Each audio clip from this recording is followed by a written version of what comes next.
Chapter 6. That night the king could not sleep, so he ordered the book of the Chronicles, the record of his reign, to be brought in and read to him. It was found recorded there that Mordecai had exposed Bigthana and Teresh, two of the king's officers who guarded the doorway, who had conspired to assassinate King Xerxes. What honor and recognition has Mordecai received for this? The king asked. Nothing has been done for him, His attendants answered. The king said, Who is in the court? Now Haman had just entered the outer court of the palace to speak to the king about hanging Mordecai on the gallows he had erected for him. His attendants answered, Haman is standing in the court. Bring him in. The king ordered. When Haman entered, the king asked him, What should be done for the man the king delights to honor? Now Haman thought to himself, Who is there that the king would rather honor than me? So he answered the king, For the man the king delights to honor, have them bring a royal robe the king has worn, and a horse the king has ridden, one with a royal crest placed on its head. Then let the robe and horse be entrusted to one of the king's most noble princes. Let them robe the man the king delights to honor, and lead him on the horse through the city streets, proclaiming before him, This is what is done for the man the king delights to honor. Go at once. the king commanded Haman. Get the robe and the horse and do just as you have suggested for Mordecai the Jew, who sits at the king's gate. Do not neglect anything you have recommended. So Haman got the robe and the horse.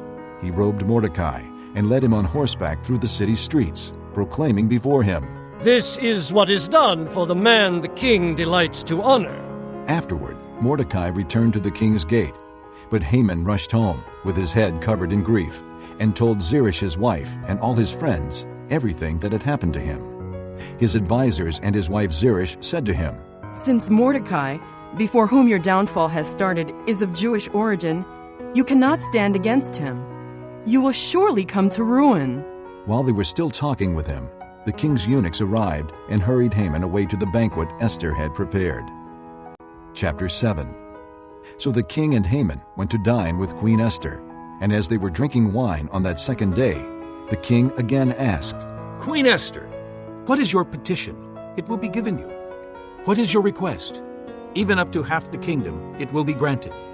Then Queen Esther answered, If I have found favor with you, O king, and if it pleases your majesty, grant me my life. This is my petition. And spare my people. This is my request. For I and my people have been sold for destruction and slaughter and annihilation. If we had merely been sold as male and female slaves, I would have kept quiet, because no such distress would justify disturbing the king. King Xerxes asked Queen Esther, Who is he? Where is the man who has dared to do such a thing? Esther said. The adversary and enemy is this vile Haman. Then Haman was terrified before the king and queen. The king got up in a rage, left his wine, and went out into the palace garden. But Haman, realizing that the king had already decided his fate, stayed behind to beg Queen Esther for his life. Just as the king returned from the palace garden to the banquet hall, Haman was falling on the couch where Esther was reclining. The king exclaimed, Will he even molest the queen while she is with me in the house? As soon as the word left the king's mouth, they covered Haman's face. Then Harbona, one of the eunuchs attending the king, said, A gallows 75 feet high stands by Haman's house. He had it made for Mordecai, who spoke up to help the king. The king said, Hang him on it. So they hanged Haman on the gallows he had prepared for Mordecai. Then the king's fury subsided. Chapter 8. That same day, King Xerxes gave Queen Esther the estate of Haman, the enemy of the Jews. And Mordecai came into the presence of the king, for Esther had told how he was related to her. The king took off his signet ring, which he had reclaimed from Haman, and presented it to Mordecai. And Esther appointed him over Haman's estate. Esther again pleaded with the king, falling at his feet and weeping. She begged him to put an end to the evil plan of Haman the Agagite, which he had devised against the Jews.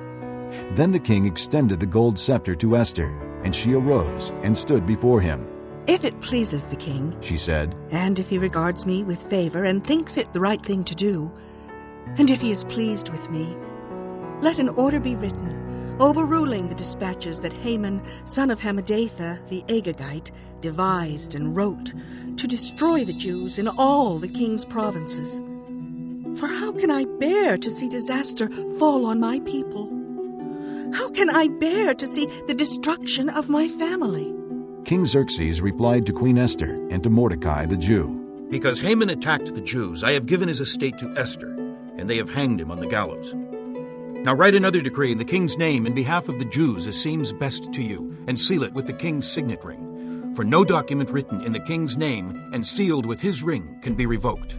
At once, the royal secretaries were summoned. On the 23rd day of the 3rd month, the month of Sivan, they wrote out all Mordecai's orders to the Jews and to the satraps, governors, and nobles of the 127 provinces stretching from India to Cush. These orders were written in the script of each province and the language of each people, and also to the Jews in their own script and language. Mordecai wrote in the name of King Xerxes, sealed the dispatches with the king's signet ring, and sent them by mounted couriers who rode fast horses, especially bred for the king. The king's edict granted the Jews in every city the right to assemble and protect themselves, to destroy, kill, and annihilate any armed force of any nationality or province that might attack them and their women and children, and to plunder the property of their enemies. The day appointed for the Jews to do this in all the provinces of King Xerxes was the 13th day of the 12th month, the month of Adar. A copy of the text of the edict was to be issued as law in every province and made known to the people of every nationality, so that the Jews would be ready on that day to avenge themselves on their enemies. The couriers, riding the royal horses, raced out, spurred on by the king's command, and the edict was also issued in the citadel of Susa. Mordecai left the king's presence wearing royal garments of blue and white, a large crown of gold and a purple robe of fine linen. And the city of Susa held a joyous celebration. For the Jews it was a time of happiness and joy, gladness and honor. In every province and in every city, wherever the edict of the king went, there was joy and gladness among the Jews, with feasting and celebrating. And many people of other nationalities became Jews because fear of the Jews had seized them. Chapter 9. On the 13th day of the 12th month, the month of Adar, the edict commanded by the king was to be carried out. On this day the enemies of the Jews had hoped to overpower them, but now the tables were turned, and the Jews got the upper hand over those who hated them. The Jews assembled in their cities in all the provinces of King Xerxes to attack those seeking their destruction. No one could stand against them, because the people of all the other nationalities were afraid of them. And all the nobles of the provinces, the satraps, the governors, and the king's administrators helped the Jews, because fear of Mordecai had seized them. Mordecai was prominent in the palace. His reputation spread throughout the provinces, and he became more and more powerful. The Jews struck down all their enemies with the sword, killing and destroying them, and they did what they pleased to those who hated them. In the citadel of Susa, the Jews killed and destroyed 500 men. They also killed Parshandatha, Dalphon, Aspatha, Boratha, Adalia, Aridatha, Parmashta, Arasai, Aradai, and Vizatha, the 10 sons of Haman, son of Hammedatha, the enemy of the Jews. But they did not lay their hands on the plunder. The number of those slain in the citadel of Susa was reported to the king that same day. The king said to Queen Esther, The Jews have killed and destroyed 500 men and the 10 sons of Haman in the citadel of Susa. What have they done in the rest of the king's provinces? Now what is your petition? It will be given you. What is your request? It will also be granted. If it pleases the king, Esther answered, give the Jews in Susa permission to carry out this day's edict tomorrow also. And let Haman's 10 sons be hanged on gallows. So the king commanded that this be done. An edict was issued in Susa, and they hanged the 10 sons of Haman.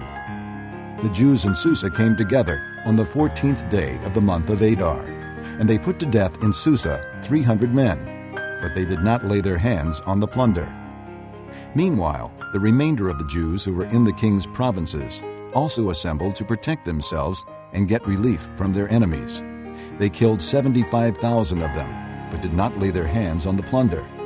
This happened on the 13th day of the month of Adar, and on the 14th they rested and made it a day of feasting and joy. The Jews in Susa, however, had assembled on the 13th and 14th, and then on the 15th they rested and made it a day of feasting and joy. That is why rural Jews, those living in villages, observe the 14th of the month of Adar as a day of joy and feasting, a day for giving presents to each other.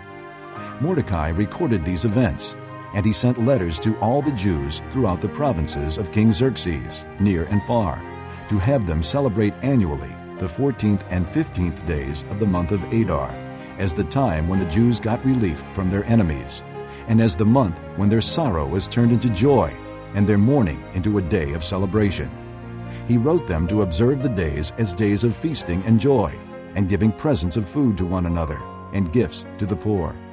So the Jews agreed to continue the celebration they had begun, doing what Mordecai had written to them. For Haman, son of Hammedatha, the Agagite, the enemy of all the Jews, had plotted against the Jews to destroy them, and had cast the pure, that is the lot, for their ruin and destruction. But when the plot came to the king's attention, he issued written orders that the evil scheme Haman had devised against the Jews should come back onto his own head, and that he and his sons should be hanged on the gallows. Therefore these days were called Purim, from the word pure. Because of everything written in this letter, and because of what they had seen and what had happened to them, the Jews took it upon themselves to establish the custom that they and their descendants, and all who joined them, should without fail observe these 2 days every year, in the way prescribed and at the time appointed. These days should be remembered and observed in every generation by every family, and in every province and in every city. And these days of Purim should never cease to be celebrated by the Jews, nor should the memory of them die out among their descendants. So Queen Esther, daughter of Abihail, along with Mordecai the Jew, wrote with full authority to confirm this second letter concerning Purim. And Mordecai sent letters to all the Jews in the 127 provinces of the kingdom of Xerxes, words of goodwill and assurance, to establish these days of Purim at their designated times, as Mordecai the Jew and Queen Esther had decreed for them, and as they had established for themselves and their descendants in regard to their times of fasting and lamentation. Esther's decree confirmed these regulations about Purim, and it was written down in the records. Chapter 10. King Xerxes imposed tribute throughout the empire, to its distant shores, and all his acts of power and might, together with a full account of the greatness of Mordecai, to which the king had raised him. Are they not written in the book of the annals of the kings of Media and Persia? Mordecai the Jew was second in rank to King Xerxes, preeminent among the Jews, and held in high esteem by his many fellow Jews, because he worked for the good of his people and spoke up for the welfare of all the Jews.